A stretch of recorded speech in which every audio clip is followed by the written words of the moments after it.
Scott Wright, the president of DraftCountdown.com. We got a lot to dive into. There's the draft first round in the books. Let's dive into that as we look at this draft from top to bottom and kind of go all over the place. Let's start with what Philadelphia did. Let's go there because they move up 3 spots to get to 22, Scott. From 25 to 22, they make a trade with Baltimore, and they get Andre Dillard. And they gave up a couple of picks to get there. They make 2 picks, plus they flip-flop. So they did move a couple of picks to go up to 3 spots. They land Dillard. Number 1, do you like Dillard? Is he a guy that you were a fan of? And number 2, do you like what they gave up to move up? Because now they only have 4 picks left the rest of this weekend. Yeah, I like everything about it. And they didn't pay too much to move up, and I was a big fan of Dillard. He was my second-ranked offensive tackle, and in my final overall rankings, he checked in at number, I believe, 12 overall. So to get him where they did was a great value, and it shows why they're a successful franchise, because smart, successful franchises are always planning ahead. They're not reacting. They're being proactive. And this was a perfect example of that. The Eagles leapt ahead of the Houston Texans, who everybody knew was desperate for a left tackle, and they sniped Dillard away. And as a result, then the Texans had to reach for a guy with their next pick, and so it goes. But a great move by the Eagles with Jason Peters, now 37 years old, and they can work Dillard in slowly, bring him along as a rookie.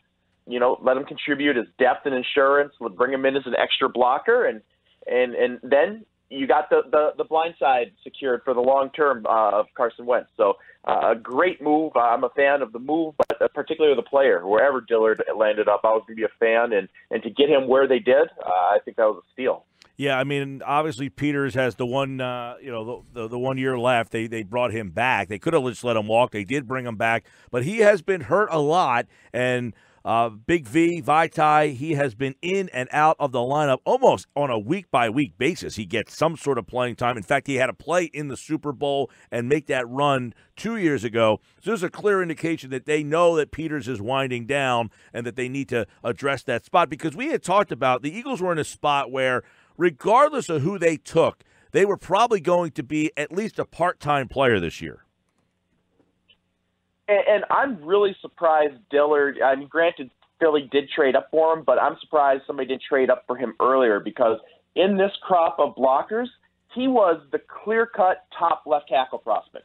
All the other guys that were in the discussion, they were like, well, is he a right tackle? Is he a guard? Dillard was the only one that everyone agreed, okay, he's a left tackle. So considering the lack of supply, I really thought he'd be a more valuable commodity on draft day. And I think the fact that the very next team reached on the next best left tackle like they did was kind of indicative of how much of a drop-off there was after him. So kudos to Philly for recognizing that and not just staying stagnant and going and getting him. Yeah, you don't think he would have made it to 25? I think he would have went to very next pick, the Houston Texans. Yeah. Certainly, I don't know how you would make a case that Dillard's not a superior prospect to Tyus Howard, and I wouldn't kill the Texans for that pick too. I think they're getting a lot of criticism, but he's a talented guy. Tyus Howard's a converted tight end. He's got all the potential in the world. The problem is the Texans need an immediate starter, and they're going to have to just throw him to the wolves, whether he's ready or not. So I think they made a huge tactical error not being more aggressive to get Dillard. Yeah, and the Eagles make that move with Baltimore for the second year in a row. They jump up. Baltimore moves back, and they went with Hollywood Brown. We'll get more on that. Let's go to the top of the draft here. And Kyler Murray, not a surprise. He goes number 1. San Francisco, Nick Bosa, he went number 2. You had those two in your mock draft. And then that's where things, I don't want to say went off the rails a little bit, but you had Ed Oliver as your third pick to go to the Jets. They end up going in that draft with Quinnen Williams. So defensive tackle, but they chose Williams over Oliver. So, I mean, I guess it's just a matter of who you like more. But did you like Oliver better than Williams, or did you like Williams better than Oliver? I definitely had Williams rated higher. Williams was my number 2 player in this draft, and it was kind of a 1A, 1B situation with him and Bosa. And after those two, there was I don't want to say a steep drop off, but there was a definite drop off. And honestly, I thought the Jets were going to trade down and maybe get Oliver a little later in the top 10. He ultimately wound up going number 9 overall. But that was one of a couple of teams in the top 10 that everybody had been talking about. They want to get out of there. They want to move down. And it seemed like there might have been a market. But like we said, defensive tackle either way, and they took the best player available. Even though that wasn't necessarily their greatest need, Williams was just too good to pass up. And I'm writing up my review now. And as I said, if you're starting with the base of Sam Darnold at quarterback and Quinnen and Leonard Williams along the defensive line, that's a pretty good base to build from. All right, Scott, Oakland, that's where things really got a little crazy. Ceylon Farrell was the guy, number 4. I saw him in a lot of mock drafts, kind of all over the place, but 4, I don't know that I saw any in that range there. Did you think that was a big reach, or are they getting hammered too much? You know, the more I think about it, I think they're getting hammered a little too much because Farrell's a really good player. I mean, had he come out last year as a redshirt sophomore, he likely would have been a first-round pick. And he went back, he got bigger, stronger, better, had another productive season. And, you know, I think he got lost in the shuffle a little bit because of some of these other guys he was going up against were these freakish physical specimens, whether it be Rashawn Gary from Michigan or Montez Sweat from Mississippi State. But I think what ultimately gave Farrell the edge is the consistent track record of production and then the intangibles that the Raiders and Mike Mayock absolutely loved. And I think it's viewed as a reach because that wasn't a name we really had in that discussion. But in my final overall rankings, I had Montez Sweat 13th, Rashawn Gary 14th, and Cleveland Farrell 17th. So they were all kind of grouped together, and if Sweat or Gary had gone there, I don't think people would have had as big of a problem with it. I think it just comes down to Farrell's not as sexy of a pick as the other two might have been, but he's safer, and he was what they were looking for. My only criticism would be value-wise. Who else in the top 10 was going to take Farrell? Could they have moved down and done better? So that's something I'm interested to dig on a little bit here in the coming days and see who they are worried about taking him later in the top 10 because I don't see an obvious spot. All right, Devin White went to Tampa. That's who you had slotted there as well. And then the Giants stepped up. Now, you had them going Quinnen Williams. He was not available, but Josh Allen was, Oliver was.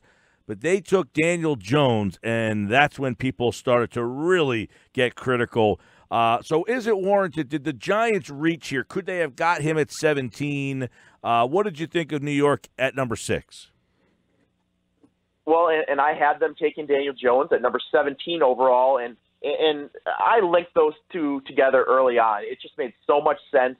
Jones is the Giants' type. They have not changed their MO or their strategy in decades. He's what they look for at that position. And I think what it ultimately came down to is the argument that some people are making is if you believe in Daniel Jones enough to take him at 17 overall, why chance it? Take him at 6 overall. Because there's other teams that could have sniped him before they picked at 17, so they probably would have had to maneuver to go get him.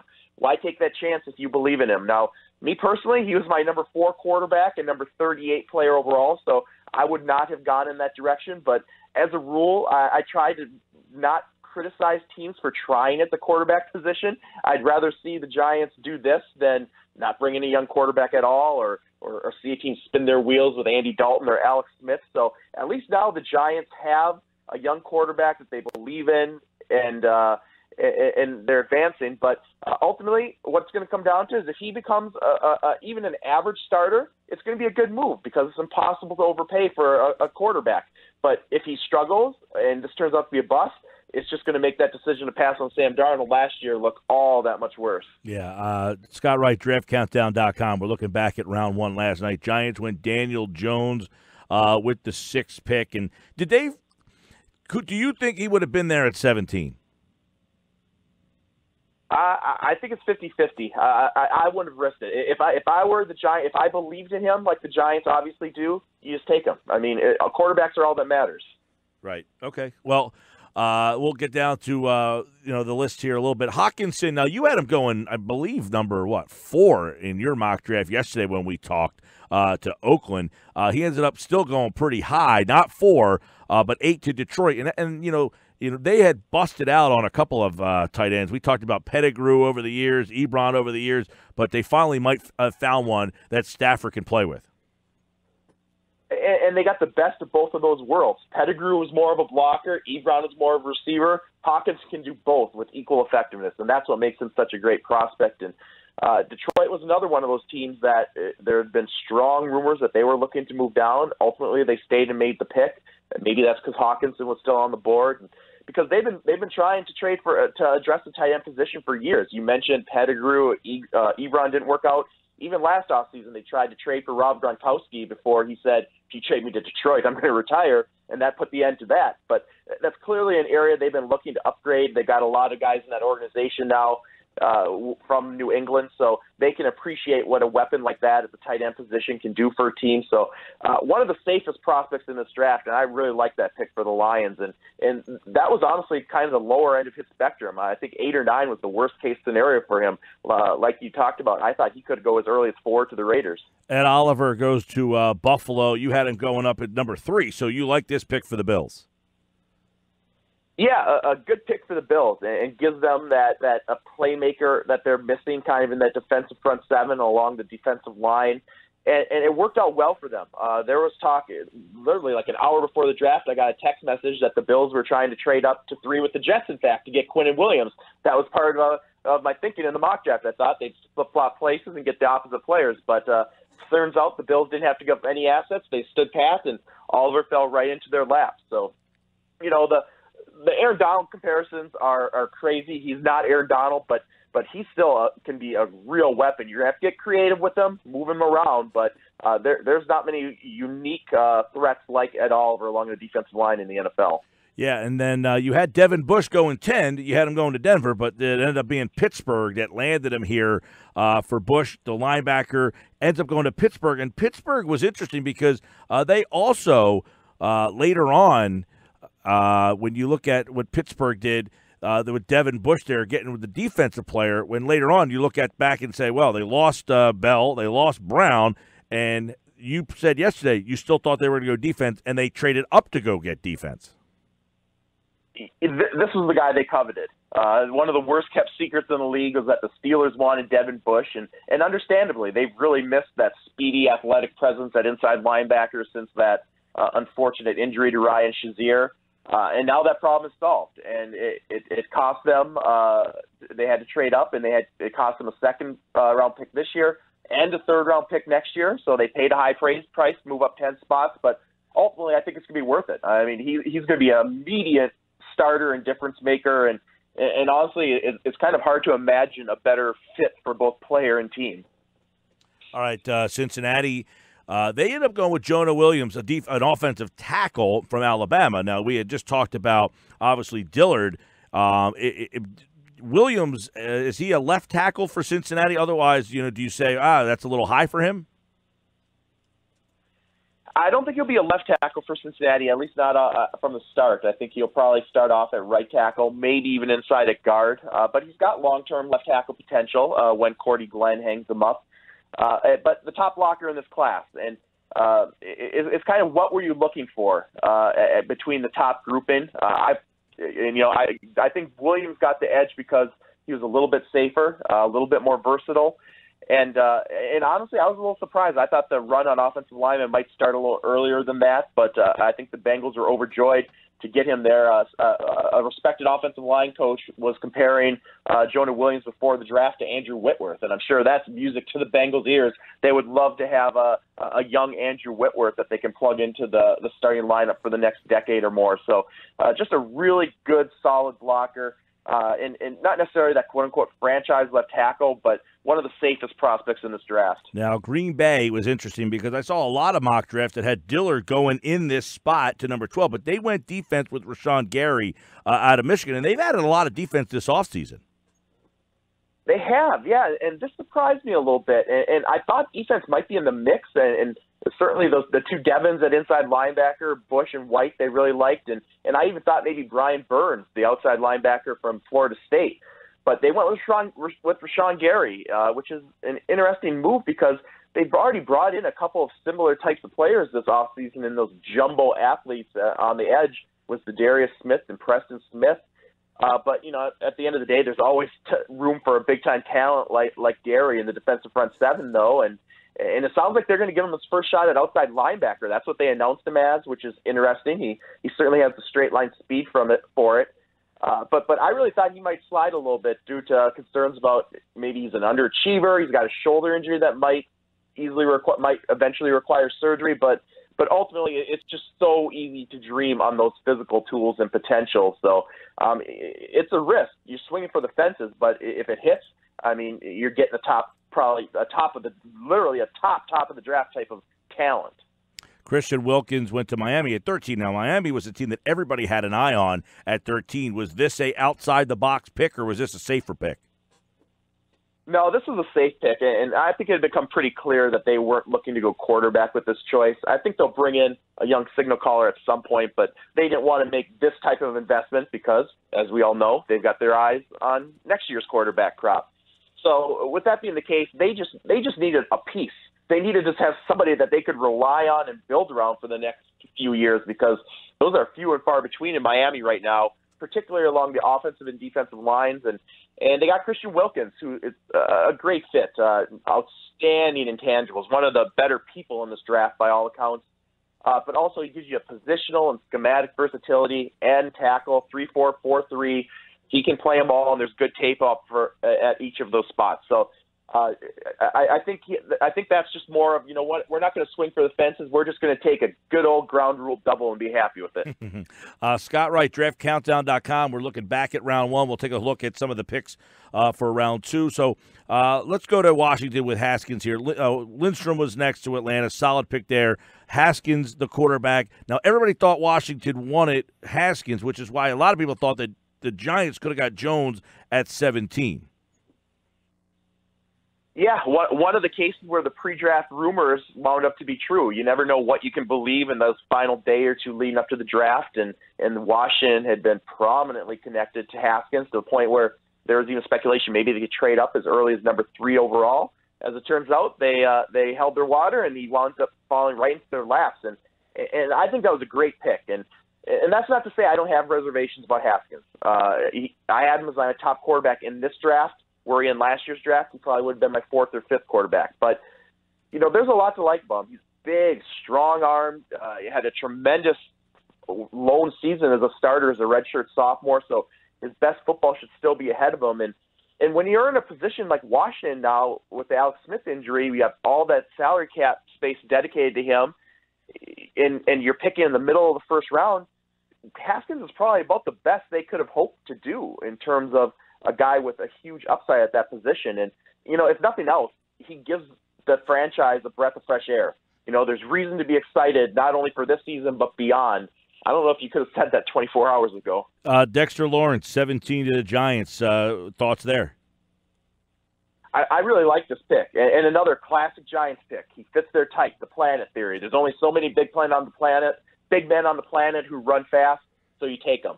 Dexter Lawrence was as freakish blend of size and athleticism as you're ever going to find. And he doesn't do much to upgrade the pass rush issues they have, but he's gonna clog the middle, and he's gonna make everybody else on that defense better. So I really like Dexter Lawrence. I was higher on him than most. I had him as my number 10 overall player in this whole draft, regardless of position. So I like that pick. But like I say, classic Giants. That's what they do, build along the lines. Let's go to Washington at 26, Montez Sweat. He was an interesting guy all over draft. He ended up at 26, and Washington gets their quarterback and maybe a guy that some people thought could have been a top 10 player. Yeah, excellent pair of picks for Washington, and they had to trade their second-rounder next year to move up back into the first round to get Sweat, but I think it's worthwhile. I mean, when was the last time you heard of getting a 6'6", long-arm, productive pass rusher with 4.4 speed late in the first round? I mean, it's just unheard of. And the only reason he was available is because there was some character and medical red flags that pushed him down. But even with those, I still thought he was going to go in the top half of round 1. I thought his floor was maybe Atlanta at 14, Carolina at 16. So I was still surprised that he fell as far as he did. And Washington, we mentioned how Preston Smith left for Green Bay in free agency, and they need to replace him. And I think they'd be hard-pressed to find a better replacement than Sweat. Yeah, and then the Giants with DeAndre Baker. There was not a lot of corners taken in the first round. In fact, I think he was the only true cornerback that was taken in round number 1. Yeah, and I don't love this pick for the Giants. I don't know that Baker had separated himself from the next 5 corners. I think they could have stayed where they were and got a similar player, maybe even Baker. So I don't love it. And for the Giants, it's pretty tough to come away make 3 first-round picks and not do well. So, I mean, they did well. They got 3 good players, but it feels underwhelming. It feels like they should have done better. When their best pick with 3 first-round picks is a nose tackle, that's a little worrisome. Second round tonight, Eagles 2 picks, 53, 57. They only have 4 picks the rest of the way here. Who are some of your favorite guys that are still available? Who are you surprised that did not go in round 1? Well, and those are a couple good picks for the Eagles to have because day 2 is the strength of this draft. There's some really good football players still available. So I guess the guy who stands out is Jajuan Taylor, the offensive tackle from Florida. We thought he might go as early as the top 10 overall. Still on the board. By all accounts, from what I've heard, it's due to a medical issue with his knee, something we didn't know about that he's red flagged, so that's why he's fallen a little bit. Kody Ford, the offensive lineman from Oklahoma, I'm a little surprised he's there. Obviously, Drew Lock, the quarterback from Missouri. But really the story of the draft tonight, at least the start of it, it's going to be the run on wide receivers and cornerbacks. We only saw 1 wide receiver and 1 corner come off the board last night. Tonight, they're coming off the board early and often. So it's kind of playing right to form how we thought it would go. So it's going to be fun, especially those receivers. I think we're going to see teams kind of jockeying and trading up and down to get the pass catcher that they're targeting, whether it be DK Metcalf, A.J. Brown, Deebo Samuel, Paris Campbell, etc. Scott Wright, draftcountdown.com, round 2 tonight, and then the rest of the draft 3, 4, 5, 6, and 7 on Sunday. And he'll be back to recap it all on Monday's show, and you can hear that right here on the Boardwalk Honda hotline. All right, Scott, we still got a lot of picks to be put into places here, and I'm sure on Monday we will have plenty to recap. Looking forward to it. A lot of hay left to be put in the barn. We're only 1 round down, 6 to go. Yeah, Scott Wright, draftcountdown.com. Thanks, pal. Anytime. All right, he'll be back on Monday's show to recap it all here.